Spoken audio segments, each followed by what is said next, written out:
ભુજમાં જાણીતા દાતા શંકરભાઈ સદે પરિવારના આર્થિક સહયોગથી સત્યમ સંસ્થા અને તાનારીરી મહિલા મંડળના ઉપક્રમે ગરીબ અને જરૂરિયાતમંદ બાળકોને રંગ પિચકારી કીટનું વિતરણ કરવામાં આવ્યું હતું. ધૂળેટીના તહેવારો બાળકો પણ આનંદથી ઉજવી શકે તેવા ઉમદા હેતુ સાથે આજે ભુજમાં બાળકોને રંગ પિચકારી ફુગાની કીટનું વિતરણ સાથે અલ્પાહાર કરાવવાનો એક કાર્યક્રમ યોજવામાં આવ્યો હતો. ડૉક્ટર કવિતા મીરા સદ્દેની સ્મૃતિમાં આ વિતરણનો કાર્યક્રમ સત્યમ સંસ્થા અને તાનારીરી મહિલા મંડળના સંયુક્ત ઉપક્રમે કરવામાં આવ્યો હતો.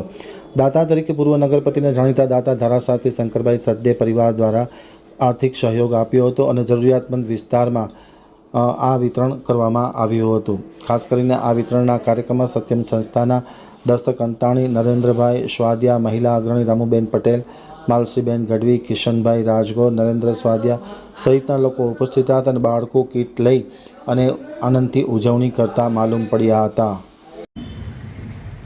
સૌથી પ્રથમ તો હોળી અને ધૂળેટીના પવિત્ર તહેવારોની આપના વ્યુઅર્સને અને સમગ્ર કચ્છના સનાતન ધર્મના ભાઈ બહેનોને ખૂબ ખૂબ શુભેચ્છાઓ.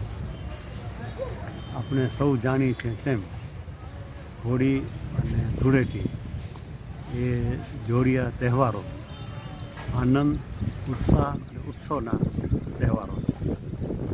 અને ખૂબ જ પ્રાચીન સમયથી, અને પ્રાચીન સમય કહેતાં રાધા કૃષ્ણ, ભગવાન શ્રી રામ એમના વખતથી આપણા દેશમાં હોળી અને ધૂળેટીના તહેવારો ઉજવાય છે.